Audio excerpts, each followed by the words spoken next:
illinois, c'est Iowa, je pense. Et il y en a partout. Moi, je ne parle pas de l'illinois. Or, le fond. Je ne parle pas le fond. Voilà. Donc, nous devons, je suis très content et très excité de voir des jeunes qui s'élèvent, qui s'engagent dans le Saint-Institut, qui font leur devoir et qui sont prêts à prêcher la parole du Seigneur. Ceci va être juste un centre de formation. D'où on envoie ces missiles partout à travers l'Amérique du Nord. Amen. Maintenant, aussi, on a reçu un appel aujourd'hui des États-Unis, je ne sais même pas où, parce qu'on leur a dit que notre service était à live stream chaque dimanche. Ils ont essayé de voir hier, je ne sais pas si on a allumé l'affaire ou pas. Mais c'est qu'il y a une limite de 100 personnes en même temps. Donc si ça dépasse 100, ils ne peuvent plus voir. Ok, mais il y a d'autres sites sur lesquels ils peuvent voir. Oui, mais ça c'est en différé. Ok. Alors, ils m'ont appelé pour me dire qu'ils n'étaient pas en mesure de voir le service aux États-Unis. Amen. Déjà, on est à peine rentré. Donc, et ça bout de partout. C'est un temps sans précédent. Et Nicodème est venu voir. D'abord, c'était un homme d'entre les pharisiens. C'était un pharisien. Non seulement un pharisien, mais il était chef des Juifs. C'est-à-dire, il avait des responsabilités dans le temple. Et il n'était pas juste un commun des mortels ou un simple fréquentant. Il avait des responsabilités. Il était un connaisseur de la loi. Il enseignait probablement la loi. Il est venu de nuit, probablement parce qu'il ne voulait pas se faire voir des autres pharisiens. Parce que le temple occupait le centre vraiment de la vie en Israël. Pour vendre, pour acheter, pour... si tu faisais partie du temple, c'est comme si tu faisais partie du gouvernement. Aujourd'hui, si on peut le dire. Et là, il va voir le Seigneur de nuit parce qu'il a remarqué quelque chose. Il était peut-être membre du Sanhédrin, il était peut-être un chef de Juifs, mais il n'a jamais vu la puissance que Jésus-Christ manifestait parmi tous ces religieux. Là, il est allé le questionner de nuit. Il lui dit, Rabbi, qui veut dire maître, nous savons que tu es un docteur venu des dieux. Un compliment. Il confirme la main des dieux sur le ministère du Seigneur. Car personne ne peut faire ces miracles que tu fais si Dieu n'est avec lui. J'aimerais ça que quelqu'un me dise. Jusqu'à présent, moi, je toujours dis, tu ne fais pas la volonté de Dieu. N'importe qui aimerait qu'on nous dise, nous savons que tu viens de Dieu, n'est-ce pas? Et c'était une reconnaissance de son ministère. Le Seigneur pouvait dire, waouh, bien parlé Nicodème, viens t'asseoir ici, je vais t'expliquer la chose en profondeur. Mais ce n'est pas ce que le Seigneur lui dit. Le Seigneur lui donne une réponse qui semble être totalement HS, totalement hors sujet. Tu sais, quand tu faisais la dissertation chez nous, je n'aimais pas la dissertation. Quand le professeur écrivait un H et puis un S en rouge, là, fini, HS, hors sujet. On a dit, tu as beaucoup parlé, mais tu n'as pas adressé le sujet. Et la réponse du Seigneur était totalement HS par rapport à ces compliments que Nicodème vient de lui faire. Jésus lui répondit, en vérité, je te le dis, si un homme n'est né de nouveau, il ne peut voir le royaume de Dieu. Je n'ai pas demandé comment rentrer ou voir le royaume de Dieu. Je suis venu te complimenter, Seigneur. Je suis venu reconnaître ton ministère. Mais le Seigneur pouvait le faire parce qu'il savait exactement c'était quoi la raison de cette visite nocturne. Cet homme a pris un risque. D'abord pour venir le voir. Il n'a pas risqué juste pour venir le complimenter. Il est venu chercher quelque chose. C'était un assoiffé. Écoutez, tu peux être religieux et ne pas avoir le salut. Et une autre chose que nous pouvons apprendre de ceci, que le salut est aussi pour les religieux. Ce n'est pas parce que tu vois quelqu'un trempé dans la religion qu'il n'a pas soif. Probablement, ce qui motive cet engagement dans la religion, c'est la soif de connaître qui est vraiment ce Dieu. Mais si nous avons la vérité, nous devons maintenant être promptes à la partager avec compassion, avec amour, avec tact, mais toujours prêts à partager la vérité avec tout le monde, même le monde religieux. Amen. Amen. Les religieux ont aussi soif. Et il dit, il ne peut voir le royaume de Dieu. Si un homme naît de nouveau, il ne peut voir le royaume de Dieu. C'était la première fois que Nicodème entendait cette terminologie. Naître de nouveau, c'est quoi ça, cette histoire? Et il était docteur de la loi. Il connaissait la loi, mais n'avait jamais entendu parler de la nouvelle naissance. Et il pose une question légitime. Et regardez, pour confirmer ce qu'on a dit, Nicodème ne dit pas, ce n'est pas ça que je suis venu chercher. Mais il mord à l'hameçon et il plonge avec la direction que le Seigneur a donnée. Et ça, c'est une autre preuve de la divinité de Jésus-Christ. Parce que seul Dieu peut lire la pensée d'un homme. Amen. Et regardez, verset 4.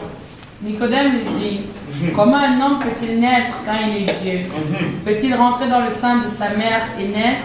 Ah, comment vais-je naître encore? Je suis déjà vieux. Vais-je rentrer dans le ventre de ma mère et naître encore? Qu'est-ce que ceci signifie? Et là, Jésus reprend la parole et répond au verset 5. Jésus répondit, en vérité, je te le dis, si un homme n'est né d'eau et d'esprit, il ne peut entrer dans le royaume de Dieu. Ce qui est né de la chair est chair, ce qui est né de l'esprit est esprit. Et ne t'étonne pas que je t'ai dit, il faut que vous naissiez de nouveau. Le vent souffle où il veut et tu en entends le bruit, mais tu ne sais d'où il vient ni où il va. Il en est ainsi de tout homme qui est né de l'esprit. Nicodème lui dit, comment cela peut-il se faire? Jésus lui répondit, tu es le docteur d'Israël et tu ne sais pas ces choses. Tu es le docteur d'Israël et tu ne sais pas ces choses. Tu es le docteur d'Israël, c'est-à-dire un docteur de la loi, et tu ne sais pas ces choses. Il dit, Jésus répondit en vérité, au verset 5, je te le dis, si un homme n'est né, quand Nicodème dit, mais qu'est-ce que cela signifie? Le Seigneur devient plus explicite en ce qui concerne la naissance d'eau. Et il dit, la nouvelle naissance. Et il ajoute, au fond, il détaille cette nouvelle naissance en deux composantes. La naissance d'eau et la naissance de l'esprit. Si tu veux être né de nouveau, il faut que tu sois né d'eau et d'esprit. Et là, il va encore être plus explicite. Il dit, la première réponse qu'il va dire, il faut que tu sois né de nouveau pour voir le royaume des cieux. Et là, il dit, il faut que tu sois né d'eau et d'esprit pour rentrer dans le royaume de Dieu. Maintenant, le Seigneur sait tout. Probablement qu'il savait qu'il y avait un pauvre prédicateur quelque part à Ville-Saint-Laurent qui allait avoir un problème avec celui-ci. Un jour, j'ai parlé avec un homme, je lui ai dit, écoute, ça prend la nouvelle naissance. La nouvelle naissance est conditionnelle au salut. Jésus dit clairement, si tu n'es pas né de nouveau, tu ne peux voir le royaume de Dieu. Et la personne de me dire, voir le royaume de Dieu ne signifie pas vraiment entrer, être sauvé. Oh, je dis, mais attends. Lisons la suite. Amen. Quand Jésus devient plus explicite, non seulement il explique ce que ça veut dire nouvelle naissance, et il explique aussi ce que ça veut dire voir le royaume de Dieu.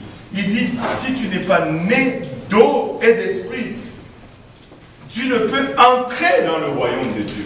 Et je lui dis, si tu n'es pas dans le royaume de Dieu, tu n'es pas sauvé. Amen. Je veux être dans le royaume de Dieu. Je ne veux pas être dans le royaume de ce monde. Il y a un prince et il y a tout un royaume, il y a tout un système dans ce monde. Mais nous ne sommes pas de ce monde. Nous ne faisons pas partie de ce royaume. Notre royaume est à venir. Et il dit, il faut que tu sois né d'eau et d'esprit. Et par là, il fait directement référence à la naissance, plutôt au baptême d'eau et au baptême du Saint-Esprit. Et quand j'ai énoncé cela, il dit non, non, non, ce n'est pas le baptême d'eau. Le baptême d'eau n'est pas requise pour le salut. Le baptême d'eau, c'est juste un symbole extérieur pour montrer ma conversion intérieure. Je n'ai pas de problème avec le symbole. Ce que j'ai un problème avec, c'est le respect du symbole. Parce que s'il y a un symbole, les symboles demandent d'être respectés. S'il y a un symbole ici, au coin de O'Brien, qui dit « ne tourne pas à droite, va tout droit ». Si tu tournes à droite, qu'est-ce qui arrive? On te donne un ticket ou tu as un accident. Les symboles ne sont pas là juste pour embellir. Ils sont là pour donner une direction. Si je faisais 4 moins 2 égale 0, vous allez me coller 0. Parce que je n'aurais pas respecté le symbole. Le symbole est garant de l'exactitude de l'opération. Si le symbole n'est pas respecté, l'opération ne donne pas les résultats escomptés. Je dois passer par les eaux. Et on me dit, non, ces eaux-là, ça veut dire la parole. Ok, là, on rentre dans le symbolisme. Pas de problème. Si on est dans le symbolisme, restons alors dans le symbolisme. Alors, si je dois être né d'eau et d'esprit, et que les symboles de l'eau, l'eau représente ici la parole, que représente l'esprit dans la suite? Que représenterait l'esprit dans la suite du verset? Ceci est la clé pour entrer dans le royaume des cieux. Si tu veux rentrer dans le royaume de Dieu, tu dois passer par les eaux et tu dois passer par le feu. Toute rédemption passe par l'eau et passe par le feu. Wow, Dieu ne fait rien au hasard.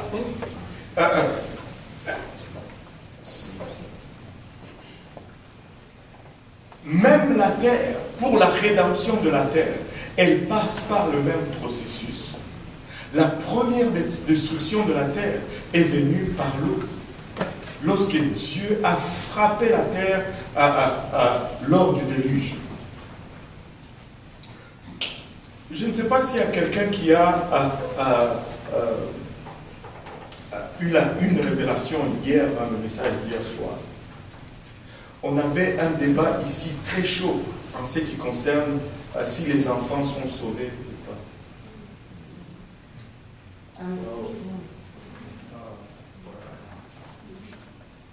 J'ai regardé tous les JPN, j'ai regardé tous ceux qui viennent pour voir s'ils allaient faire le lien hier soir.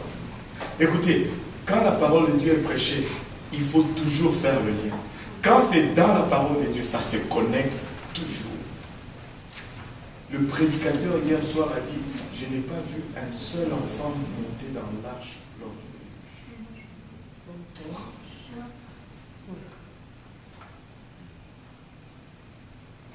Wow. J'ai été collé au siège quand il a dit ça. Et c'est vrai. Et c'est vrai. Des fois, nous voulons Dieu est Dieu. Dieu est Dieu. Il n'y a pas eu un seul enfant qui est rentré dans l'arche.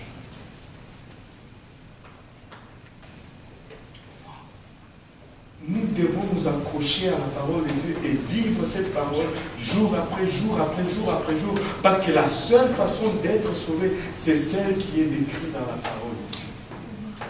On ne peut pas y aller avec nos imaginations, nos émotions ou nos soi-disant une fausse justice humaine.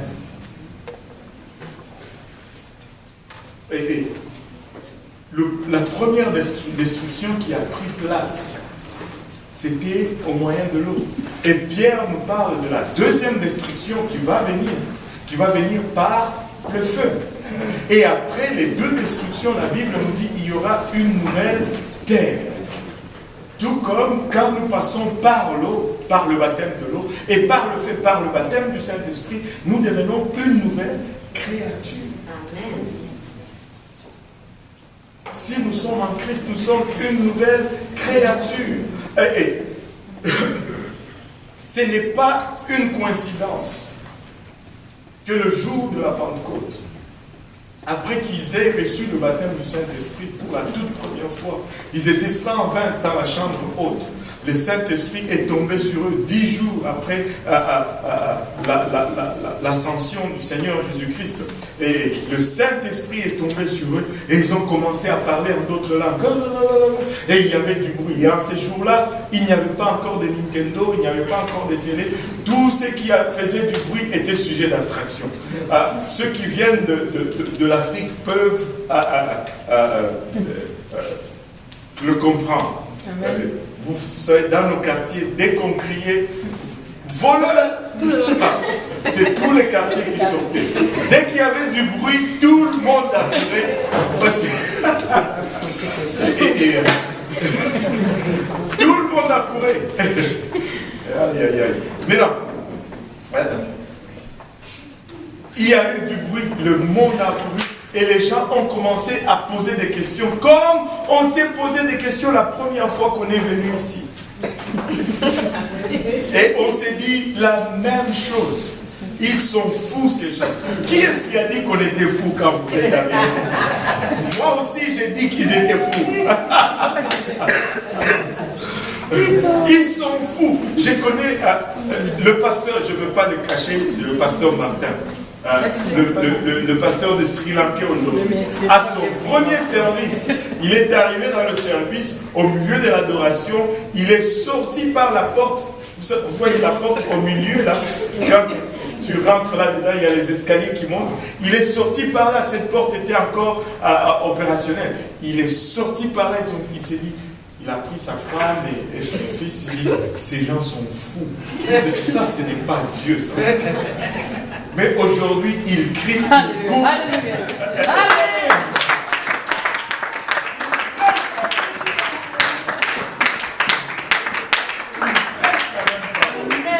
Le feu l'a saisi aussi. Écoutez, quand le feu, tu ne peux pas rester tranquille. Tu ne peux pas rester tranquille. Les gens ont accouru, ils se disent, mais qu'est-ce que c'est?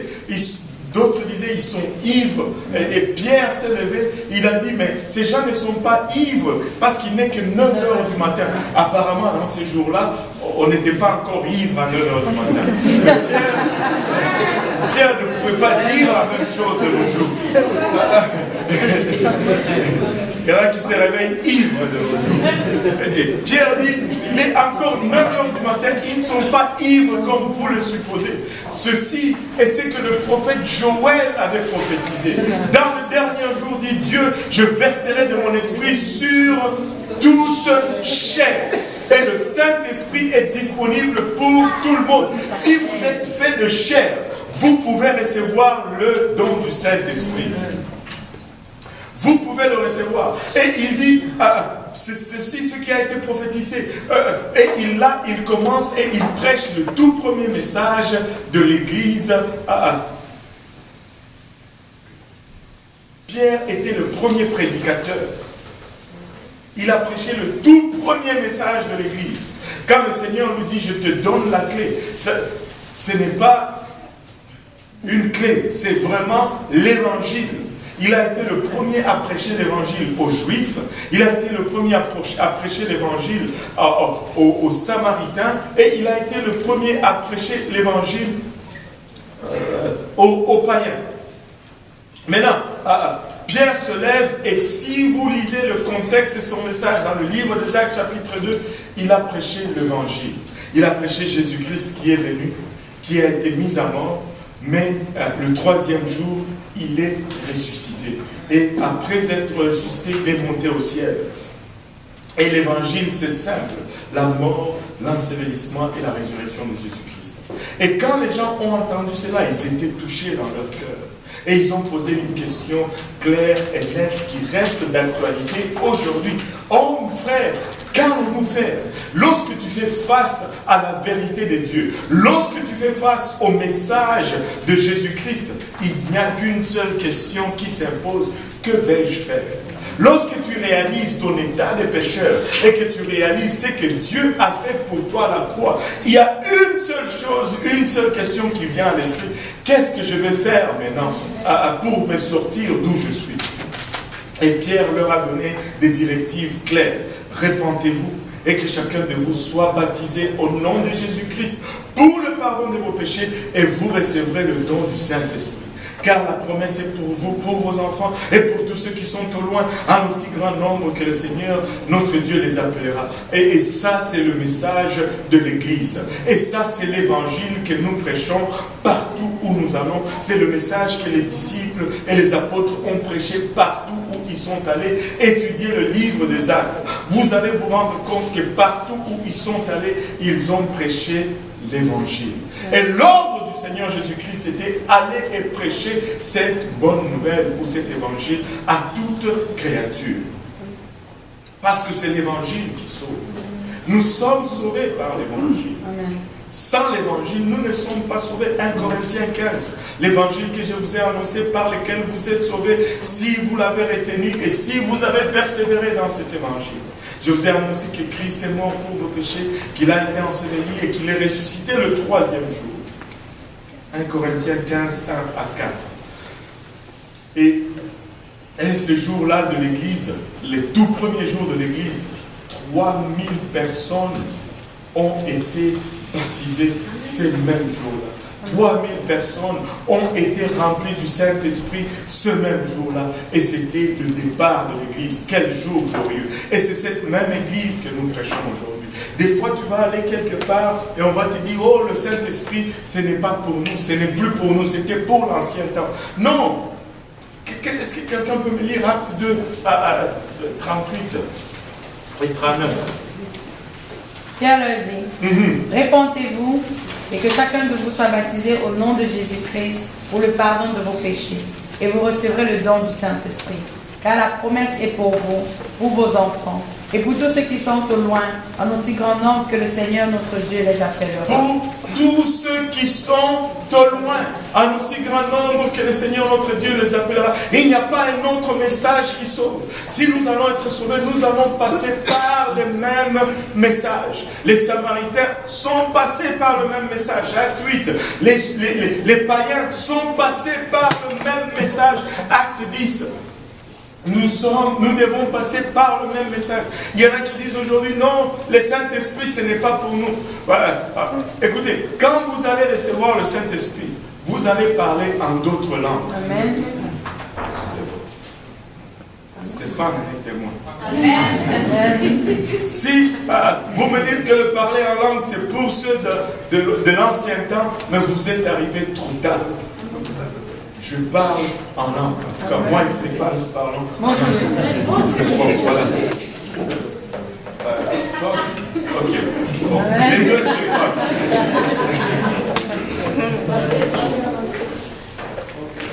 Wow.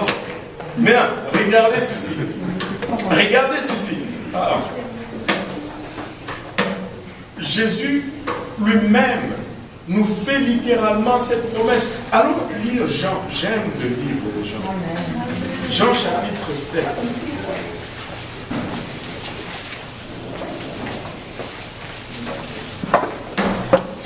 Jean, c'était vraiment l'évangile écrit aux chrétiens.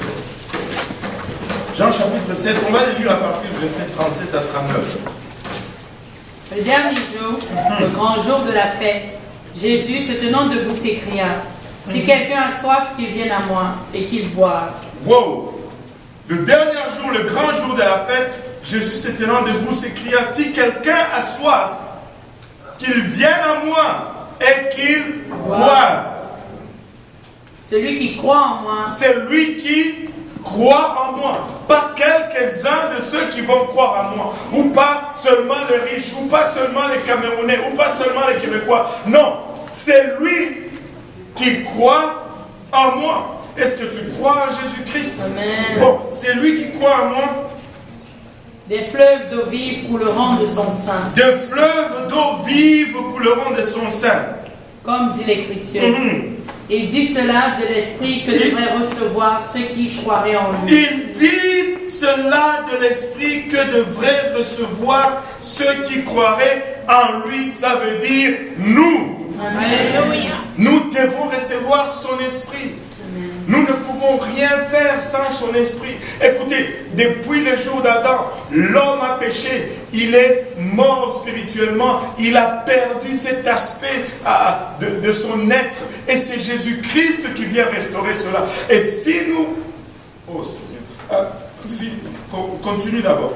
Car le Saint-Esprit n'avait pas encore été donné parce que Jésus n'avait pas encore été glorifié. Parce que Jésus n'avait pas encore été glorifié. Il parlait ici du Saint-Esprit que nous devions tous recevoir. Mais ce Saint-Esprit n'était pas encore donné parce que Jésus n'avait pas encore été glorifié. Mais quand est-ce qu'il a été glorifié? Alléluia. Les deux anges dans la tombe, lorsqu'il est ressuscité, la gloire de Dieu a été manifeste et il a rendu ainsi disponible l'Esprit pour nous tous, et cette promesse est pour nous tous aujourd'hui. Écoutez, on va lire 1 Corinthiens 15. 1 Corinthiens 15, 1 à 4. Je vous rappelle, frères, l'évangile que je vous ai annoncé, que vous avez reçu, dans lequel vous avez persévéré, et par lequel vous êtes sauvés, si vous le retenez tel que je vous l'ai annoncé. Si vous le retenez tel que je vous l'ai annoncé, nous n'avons pas l'option de changer l'évangile. Nous devons recevoir l'évangile annoncé, nous devons persévérer dans cet évangile. Encore une fois, une indication il y en a qui disent, une fois sauvé, sauvé pour toujours. Oh. Si Paul pouvait dire, je tiens mon corps, je traite mon corps durement, pour que moi-même ne soit pas rejeté après avoir gagné plusieurs. Si Paul a dit cela, malheur sur moi, si j'arrive à un point où je me dis, oh, je suis sauvé, je peux faire ce que je veux.